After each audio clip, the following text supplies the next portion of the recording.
Let's pray. Lord, we thank you for you and the truth that you show us, that we build our faith today on what you've done in the past. Thanks. As we see you move through history, we can be encouraged. We can be more equipped to tell other people. Thanks for Dan and all the wisdom that you've given him. Lead us today to learn. Amen. Amen. Okay. It's all yours, Dan. Okay, thank you. So this is the fourth class. You can see that on the title. And the first class was who were the players that through history that we should be aware of. Second class was the road to the cross, how enemies got together and crucified Christ. The third one was the destruction of the temple. How do you go about doing that? And then what were the events that led up to that? And what we see through this whole thing, and Bill and I were just talking about this, is this thread through history going all the way back to the very beginning. But where we picked it up is essentially at like Alexander the Great.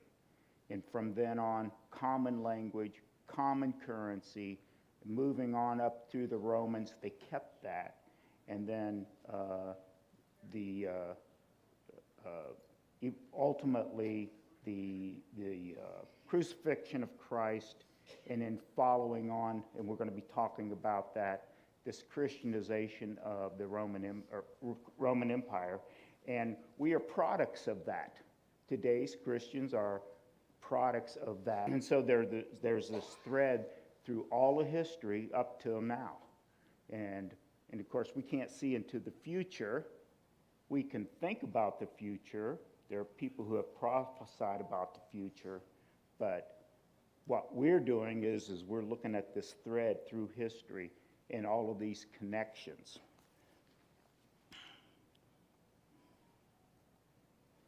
So this is the stuff that we're going to talk about, surviving in a Roman world, networks and bonds. This is a key piece of the Christianization and how the Jews helped Christianity and the Roman roads, the conversion of the Roman society, the events of persecution, and then the Christian Roman emperors. And remember, this is a survey class, so we're just touching the very top of this, where if you want to dig in, I have 5 pages of references at the end of this, and you can have lots and lots of fun doing that. So here we are. It's AD 70. Christ has been crucified and has arisen about 40 years ago. And that was witnessed by lots and lots of people. And the New Testament is in the process of being written, copied, and passed along. And it's interesting, something that I'd never really thought about before, and just to mention this, is Revelation was, we think that it was written probably around AD 100 or in that time frame. And yet, it doesn't mention the destruction of Jerusalem or the temple. So, I've seen a couple of references where there are questions on, was it actually written that late? Maybe it was written earlier. Does it matter? Is it a salvation issue? Nope. It's just a curiosity that makes an interesting discussion. The temple in Jerusalem, gone. A million Jews dead in Jerusalem, around that area. And part of them didn't even live in Jerusalem, but they got stuck.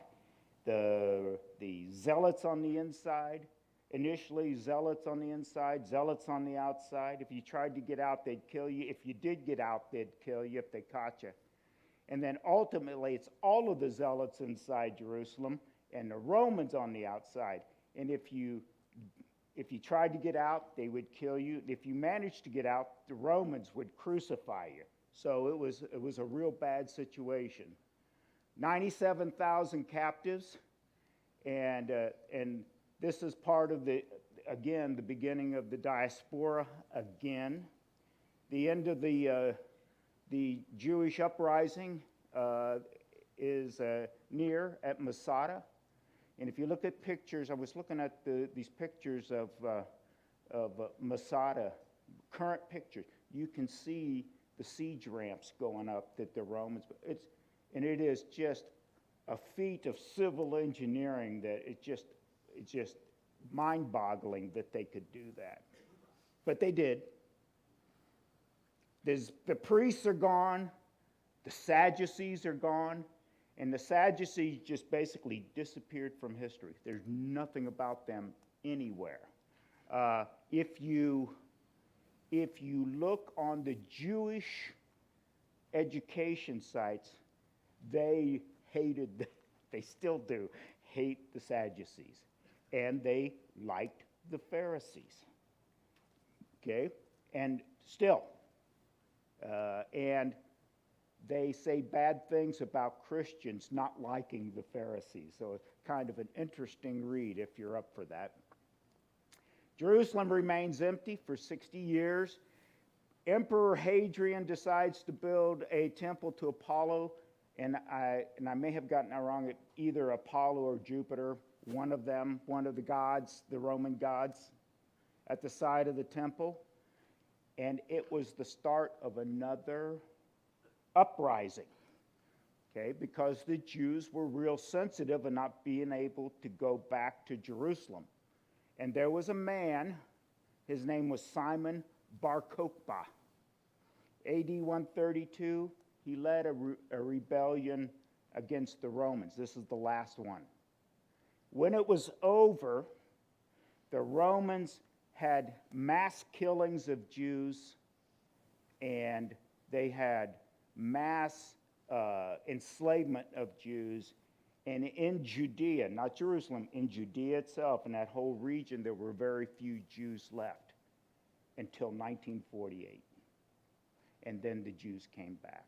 So it's almost 2,000 years. But anyway, that was the last revolt. There was a city built called Aelia Capitolina. Hadrian hated the Jews. The 10th Legion was there to make sure that nobody lived there. Where were the Christians? They got the message. They left. A lot of them did, right? And who told them? Jesus. He was sitting there, and he said, this temple is going to get destroyed. And then he also said that Jerusalem would be destroyed. So, the Christians are still not recognized as a separate religion from the Jews. As far as Rome is concerned, they're still Jews. And the Christianization has begun. This is AD 70, and so there's a small group of Christians, a small pocket of Christians. And the missionaries, they are starting to move out into the world. Yes, sir. So as far as the Roman, I'm going to talk about this, but the Romans, not until around AD 100, the Romans did not recognize the Christians as a separate religious group from the Jews. And as far as they were concerned, they were Jews. And they treated them the same way that they treated the Jews. And there's an emperor, Emperor Nerva, and we'll talk about him in a minute, but he is the one that made that distinction. Okay? Yeah. So the Christianity was still in the process of becoming Christianity that we know today. And I think maybe if you look back in AD 70 or whenever, way back when, it wouldn't look the same as what we see today. It would be different. And we'll talk a little bit about that. So, surviving in the Roman world. There were two groups. the elites and the non-elites. If you were in the elite, you were like the emperor, wealthy landowners, those kinds of guys. You were in the 3%. You had all the food you could eat. Everything was taken care of. And you had a really good life. Those would be like the wealthy landowners, the people who controlled the Senate, the wealthy traders. And there were early Christians who were wealthy. So wealth in and of itself is not bad. And that is still true, was true then. Okay. And the Christians benefited from wealthy sponsors. And Paul is one of them. I'll mention that again here. Everyone else, they supported this elite up here. So that's 97%. 70% of the population were at subsistence level. That is, you either have enough income to live day to day and enough food to eat, nutrition. The rest were below, and they were the destitute. That would be like the children on the street, the beggars, the cripples, and so in Matthew, Jesus talks about the vineyard day laborers, right? The day laborers that he was talking about were the people who were at the lower income. They worked day to day. If a crop didn't come in, they didn't work. If they didn't work, they didn't get paid. And that's this group here. They fall in that group right there. Okay, so they were very heavily dependent on the wealthy landowners for their income. But if something happened, they would just cut them loose, and then they wouldn't be able to eat. Okay. So it's important to why am I even talking about these guys? It's important because we're going to be talking about how Christianity really took root and how it exploded across the Roman Empire. So it's coming up. 20% were able to cushion against the economics, but there wasn't really a middle class then. Some were wealthy patrons. So if you go back and look in Luke, you see Joanna, Herod's business manager, was following Jesus. Okay, so that is not Herod the Great. That is a different Herod there that we're talking about. And then in Acts, Lydia, the merchant of expensive purple cloth, she sponsored Paul. And so there were people who had money who were helping the Christian effort. Now, the poor were able to network. And so and we're going to talk quite a bit more about networking. But the networks of the poor were horizontal, what's called horizontal networks. So they helped each other out. They would, a lot of times, they would like share bread. They would not eat for a day so that they could save money and then share that with somebody else. So that was kind of a horizontal thing among the poor. Vertical networking was when the wealthy people came and gave money down into the poor. So there was networking basically both ways, but horizontal was primarily amongst the poor. The destitute, the networks were broken. And so that's where you find the children on the street, the beggars, but the poor were very generous with what they had. Regardless of whether they're Christians or not, didn't matter. Just amongst them in general, they helped each other out there. And there was a need to do that because if I'm poor and you're poor, I'm going to help you out because I don't know when the crop might fail. I don't know if I might get injured and I might need your help. And so was this mutual support structure there for them. Okay, so I talked about that. So this is a part of an essay that was written by this man, Mark Granovetter, in 1973. He is a social network theorist, right? So he's a sociologist, and one of the things he said, which struck me as being very, very important to this conversation, is comparatively weak ties create bridges, okay? And from one network to another. Extremely important for innovations. You're more likely to receive new ideas. Christianity was a new idea that was happening in the ancient world there. New information, new influences, new work opportunities, and the big thing is you don't necessarily know those people, okay? And who are bringing these messages. Strong links, and he calls them links, I'll call them bonds, so that links are bonds, it means the same thing. Strong bonds are needed for survival. That would be like inside a family unit. And but weak bonds brings new information, new ideas in. And if you're in a self-enclosed network, like a family, you'll survive, but you won't get new ideas. They have to come from the outside in. So this is what this is talking about. And this is how Christianity spread. It's those weak links that spread through the Roman Empire. Okay, so I love these pictures.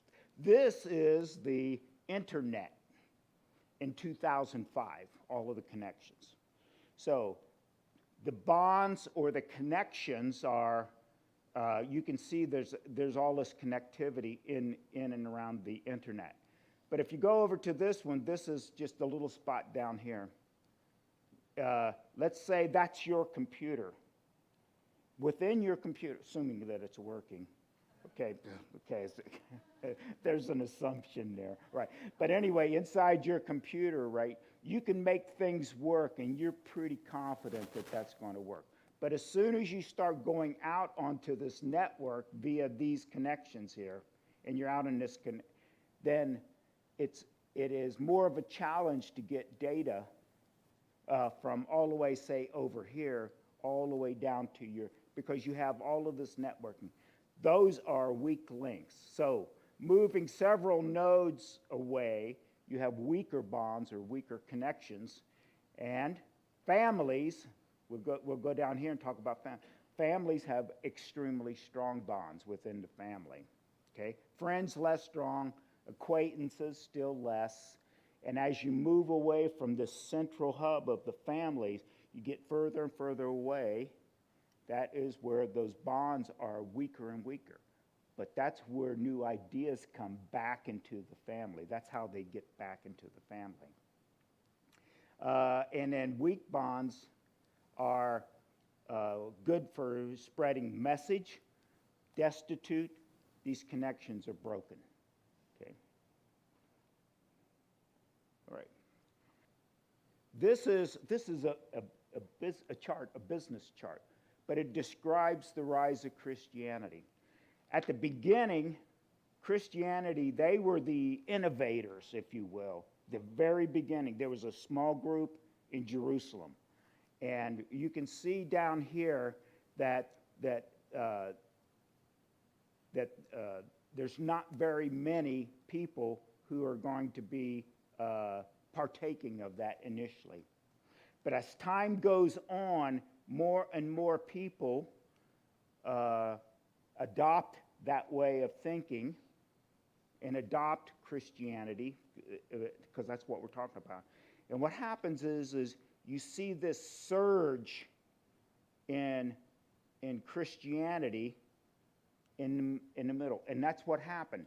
Is like in Jerusalem, there were very few, but and I've got the numbers here coming up on the next slide. But in a very short order of time, there was a huge increase in the number of Christians, And then eventually, we're probably up in this part here, okay? So I threw this question up here. How can we say that we have not reached 100% yet on Christianity? How do we know that we haven't reached up 100% saturation? We're having a series on evangelism. That's part of it, right? Every ear will hear, everyone will have heard the message. When you reach 100%, that will occur. And then what happens? Christ comes back, right? And so we haven't reached that point yet. We're still in the process. Okay? But this is this phenomenal rise in Christianity that happened in the early days of Christianity. Anyway, so this kind of describes it. You mean where will this occur? I have no idea. We're not there yet. But when we do get there, Christ will come back. That's how we will know it, that we're at it. Now, when that date is, I'll tell them next week. Bill's going to say next week, right? Yes, sir. When was the peak? We'll talk about that. Yeah. And this is talking about in the Roman Empire, too, right? Okay.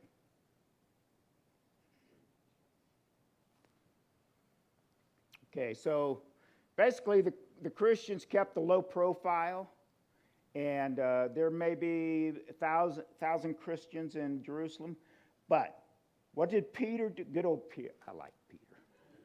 Okay. Peter is at the temple. He got in the Jews' face, and he said, "You killed the Messiah."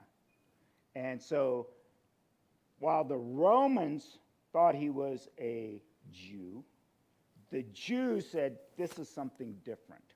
And so they started to watch them. So and there were a lot of converts, and that's where we go back to this. So they're way down here still. And when Peter does that, there's not that many Christians there still. They tended to congregate away from other Jews and Romans, and they built the strong bonds, these familial bonds within the Christian community. And the brothers and sisters, they sold the households, gave money into the church, and it was this very strong bond, okay? And they were generous amongst themselves, the whole thing. They helped and encouraged each other. And then what changed? That's when Paul and Peter, when they started to focus on the Gentiles. And there's other things that happened. There were dispersion of Christians from Jerusalem during the persecution. Who helped that? Saul, right? And they were starting to move out from Jerusalem, and they're creating those bonds outside of that strong family.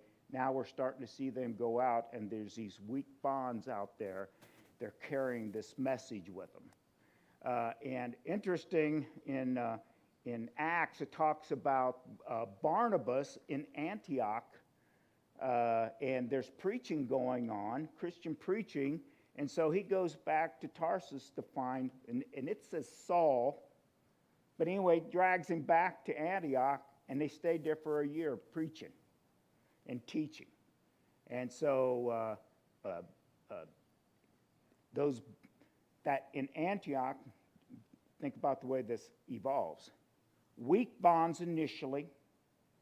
Paul, Barnabas are there, and they create this strong family, Christian family there. And then what do? You start moving off into some other place. And that message starts to go out because now you have a new place to operate from. And those weak bonds early on, they created that strong family, and then they start to expand on the network. And that network begins to expand again.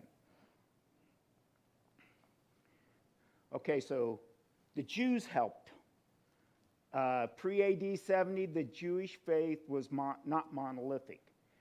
Well, what does that mean? That means that there were like different sects within the Jewish faith. And the Christians were one of those sects within it. And again, the Romans made no distinction between them. So, however, so let me say this, I always say this. The Romans were thugs, but they kept really good records. So there are records of Jews and Christians rioting against each other in Rome.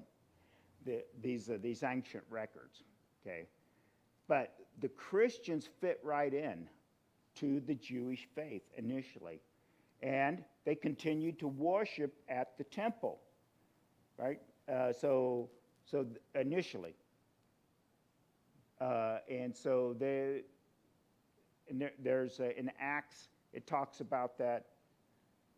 So they were pretty much ignored by the Romans, but early persecution recorded, and I talked about Saul.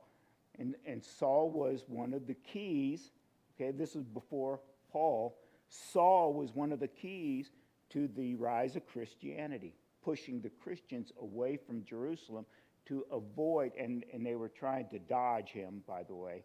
They were moving away from Jerusalem to get away from the persecution from Saul. So AD 70, Rome destroyed Jerusalem, the temple. The Jews and the Christians are expelled from Jerusalem, and again, there's nothing there for 60 years. And they made no distinction between them. So a lot of the Christians left because of Jesus' prophecy, but when Rome destroyed Jerusalem, then they carried off a lot of the people who were left into slavery. So, how did the Jews help? The diaspora, right? And remember that there had been previous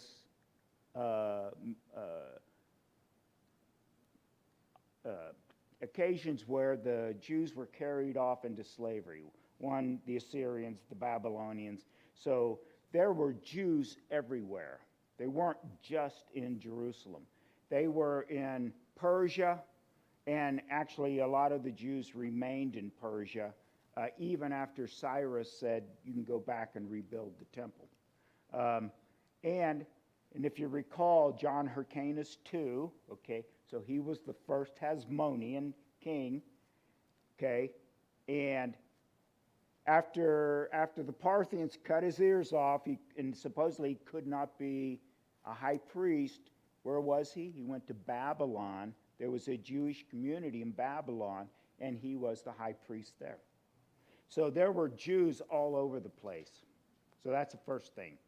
And when the Christian missionaries would go out, where would they go at first? To the synagogues. Because initially they were recognized as Jews, and they would come in and they'd start preaching the gospel. And then eventually the Christian churches started supporting their own missionaries, and we see that in Acts. So there was this rift that occurred between the Jewish and Christian faith. This is another part of the thing that helped establish Christianity in the Roman Empire. And what was that? The Jews lost the temple. In AD 70, it was destroyed. Jerusalem was destroyed. And that causes the rise of the rabbinical Judaism. So that's what we see today in the synagogues. But at that time, they tightened up the definition of what it meant to be Jewish. And that excluded Christians. They did not want this message that, oh, we killed the Messiah. They did not want that to be part of the Jewish message, right? That was the Christian message. But that did not fit with the narrative that they were going for, okay? And then the Christians were spreading out to the Gentiles, And they were looking back at the Jews and saying, we do not want this, the legalism and all of these things that you have to do. Because the message of salvation is real simple, right? Humble yourself before God and accept the gift. It's that simple. And that is not what the Jews taught. There was a whole bunch of things that you had to do. That would appeal to the Gentiles. So they were very suspicious of the Jews. But Jesus was a Jew. Never forget that. He was not a Christian because there were no Christians when Jesus was there. Okay? And so he was a Jew. And that's very important to us. That's why we talk about the Jews. That's why we look at the Old Testament. Okay. So what were the characteristics? Good roads, and we're going to talk about that. The roads are really important. The insecurity within it, the empire, common currency, there were established laws, common language, thanks Alexander the Great, right? Okay, so the Hellenism of wherever Alexander the Great went, they tried to Hellenize the population. One of the things was language. So if everybody spoke the same language, everybody had the same culture, everybody had the same money, things would be wonderful, right? That's what Alexander said. And so that's what they did. Every Koine Greek was a very common language. And it goes all the way back to the translations, early translations of the Old Testament into Greek so that common people could read it. Because the Jews had lost the ability to read and write Hebrew at the time. The Judaism and the diaspora were also important, and I already talked about that. This is one that I really hadn't thought about, the Hellenist philosophy. Okay, and the Romans kept the Hellenist philosophy basically in some form. So what that says is the early Christians could pose their ideas without fear of repercussions. So they could go in and talk to just regular folks, and it wasn't necessarily a big deal. Of course, we have cases where Paul was stoned, and there's things like that happen. But in general, that message was able to get out amongst the population. And if you recall, in Acts 17, Paul is in Athens, and he's talking to a whole group of philosophers, the Epicureans and the Stoic philosophers, okay? And if the idea of the Hellenism had not taken root and stayed there, then he wouldn't have been doing that. And so what does he do? He comes in and he notices on his way in, there's an unknown God here. Oh, okay. And that was his way of talking to them about God and Christ. And so, and of course, he gets called up before the city council, and he describes God and Christ, and he uses the unknown God as his tool to make that message. So now we're going to talk about the roads, because the roads are one of the absolute keys to the spreading of Christianity. So this is a section of the Appian Way. This was the first road that the Romans built. Why did they build it?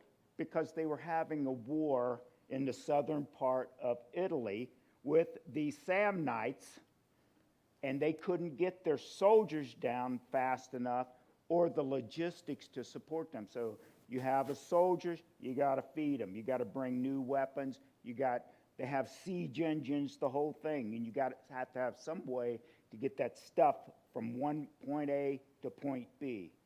And so the first time they go after the Samnites, they were not successful. And so I'm going to say some clever civil engineer decided, you know what, if we built a road, why, we could move things a lot faster. And so that's what they did. This is that road. And it went from Rome all the way into southern Italy. It was the first one, and they were highly successful using that, and they won the war. And so they said, boy, if that worked, why don't we just put them everywhere? And that's what they did. They moved those roads. These are the major roads, Roman roads throughout the Roman Empire. Roman Empire stretched all the way around here, around North Africa, down through Judea, what's modern-day Syria. This is modern-day Turkey here. Armenia is up here, Greece, and all of these regions here, all the way up into Great Britain. And there were, and in the 1950s, okay, Bill's old enough to remember this. Okay, so Eisenhower, President Eisenhower, started the interstates, in the United States, right? Why did he do that? So that they could transport troops back and forth in case we got into a war in the state. Where did he learn that? Germany, on the Autobahn from during World War II. And if you go out on Interstate 40, and I've been out there a lot of times, you see the commerce, the big trucks moving back and forth. That's what the Romans did. They could move stuff very rapidly across these, well, for that time, very rapidly across large distances, okay? And what did the Christ followers do? They carried a message. Where did they carry it? Across the roads. There were sea lanes here, but you had to be careful. Depending on what time of year it was, the weather could be bad. We know Paul got shipwrecked, right? But the roads were relatively safe. The Roman Empire could move a whole army. That's all of the men, all of their equipment and everything from Rome to Syria. So Rome is right here. Syria is over here. 124 days. Okay, so that's 4 months. And for that time, that was lightning speed. They would come down here, probably come across to Greece, pick up a road, and then go over there. Or they could come down here, pick up to Greece, come down here, pick up another ship, and go across here. So just a couple of days on ships at most. Yes, sir. Pretty much. Okay, but remember, the Romans had a huge army. Huge. And so that would be non-trivial. They went at it with the Parthians who were over here, right, for years. And the Parthians did not encroach over into this main part of the Roman Empire. And the reason is the Romans were able to keep their soldiers supplied and keep new soldiers coming in, so that the wars took place over in that region. They did not get over into the main part of the Roman Empire. But it's a good question. That would be what I would do too. There were. Okay, so let me just continue on. And so if you remember, when Paul went to get a ship, where did he go? He went over to like Caesarea, someplace on the coast. How did he get there? A road, right? So when they went over to get a ship, they would then sail off to some place. Or when he went to Tarsus, he went by road. So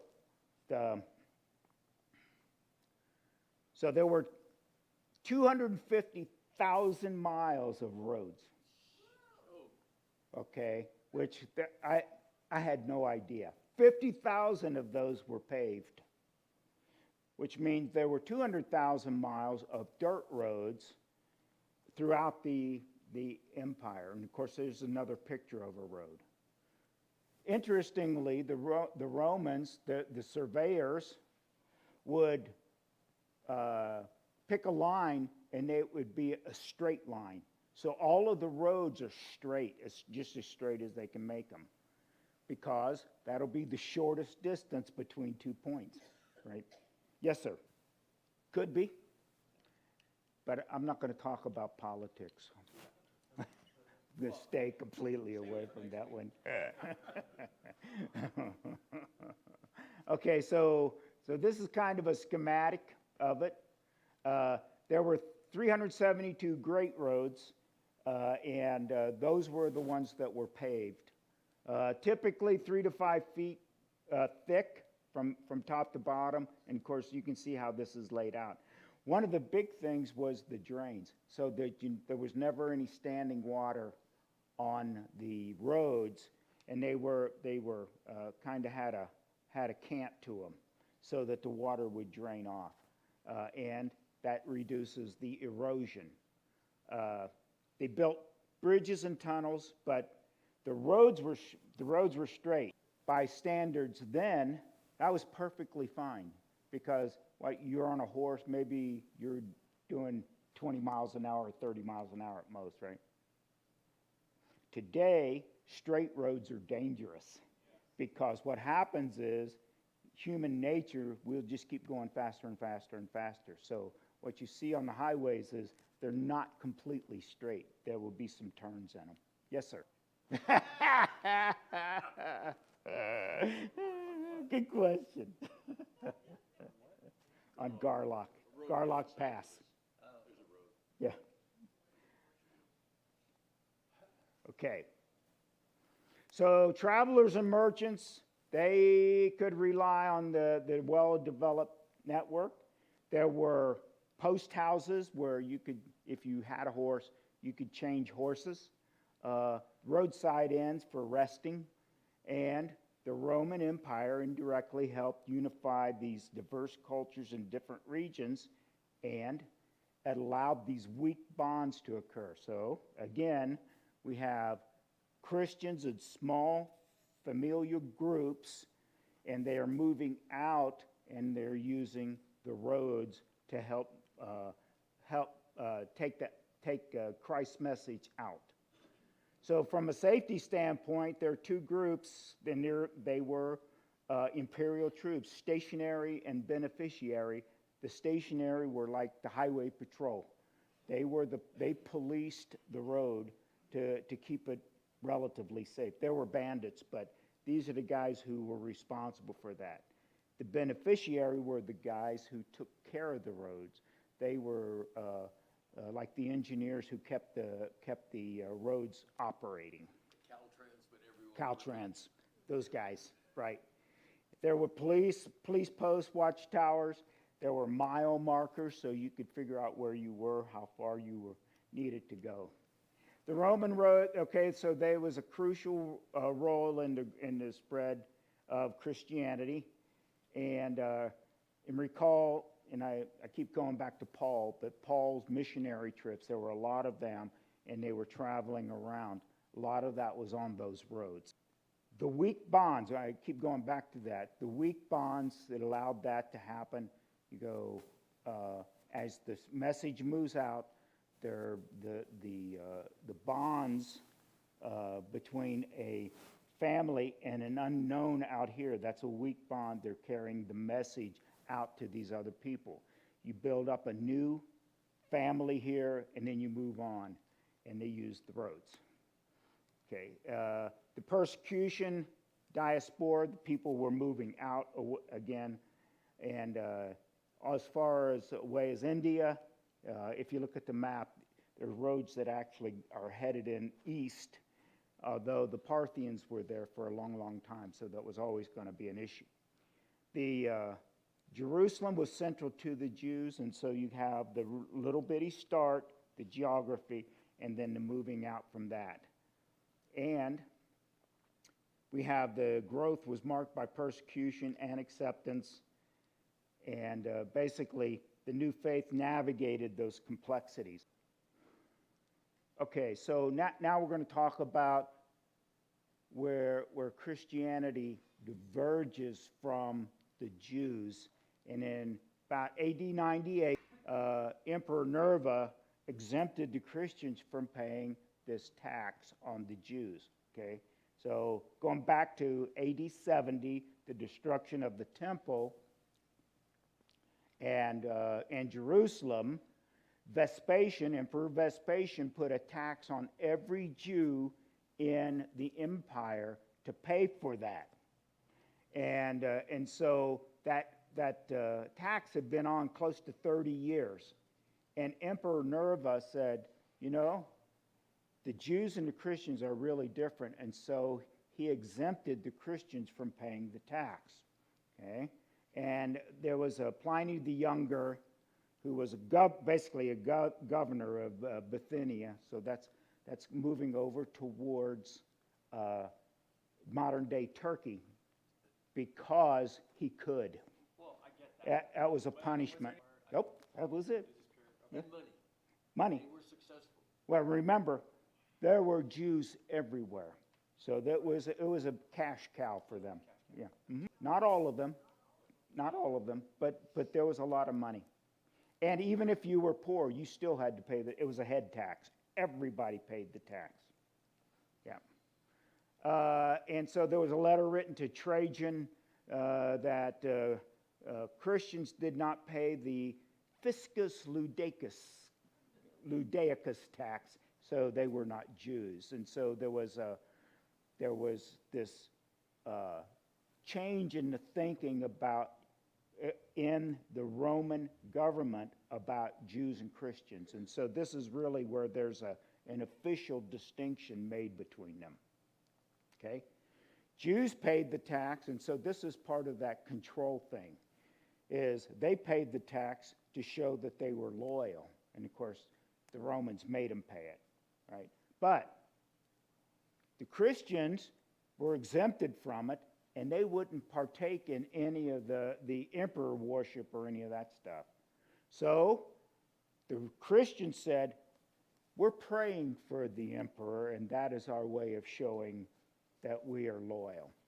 Okay? And of course, that didn't really fly with some of the emperors. But anyway, so the Christians spread rapidly in east, but eventually in Rome and around Carthage, and Carthage is in North Africa.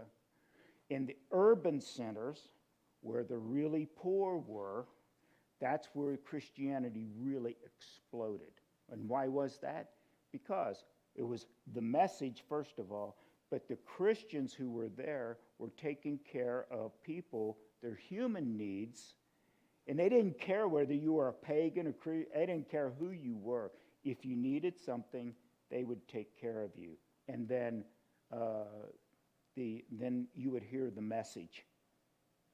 And so that was how the networks and those weak bonds became stronger and stronger bonds within those communities. And eventually, the Christian message kind of overcame the pagan message, was that the message was the generous nature, addressing the human needs, where the pagan message was nothing like that. So, and it didn't matter who you were or what you believed. If you needed help, they would help you. Okay, so here's which is very telling about the growth of Christianity. AD 100, there may be 10,000 Christians. By AD 200, okay, 100 years, there were 2 million Jews, or Christians, right? By AD 300, it was 10% of the Roman population. In AD 350, it was over 56% of the Roman population in the empire. Okay, so let's just kick that up to let's call it 60% so I can do this math easily, okay? So this is 60%, and we'll split the difference here. We'll call that like 70 million people, right? That's 42 million Christians in 250 years. So they went from like virtually none around Jerusalem to throughout the empire, where it was over half of the population. in 250 years. Why? Because of the message. Because they didn't care when they were helping people of who you were. And then eventually, in AD 301, Armenia was the first state that adopted Christianity as the official state religion. So it was not Rome. It was somebody else. Okay. So we're going to talk about persecution. Early persecution was localized. And so the local governors, they would get the hair up for the Christians, and then they would basically, the persecutions would begin. And interestingly, the persecutions were at the hands of both the Jews and the Romans. We know about this, the mass killings of the Christians, mass killings of the church leaders by Maximum Thrax, so he was an emperor, because he hated the idea of Christians working in the royal household. So he went out and killed a bunch of the leaders, and because he could, okay? And the Christians by Christians, and when Rome and Constantinople went at it, they would basically, it would be Christians against Christians when they were fighting. And then during the Protestant Reformation, and one of the previous classes that I did was how we got the Bible, and one of the things that I talked about was some of the atrocities that the church in Rome did against Christians, and during the Reformation, and also in like Great Britain, and when people were trying to get their translations of the Bible. So it's not just other people persecuting Christians. There's Christians on Christians also. And currently, we have the Chinese government, North Korea, the Islamic world, and there's persecutions going on there. Well, because what happened was the Roman Empire got so big, and it was so unwieldy that it got broken up into two empires, East and West. They were all Romans, and periodically they would go at it, okay, over time. So the persecution, okay, hang with me here. The persecution was really got organized in 249 when Decius said that everybody in the empire had to do the animal sacrifices, and you had to have a receipt showing that you did it. Okay, what happens? The Christians refuse. They didn't have receipts, and so basically there was a organized persecution across the empire of all Christians.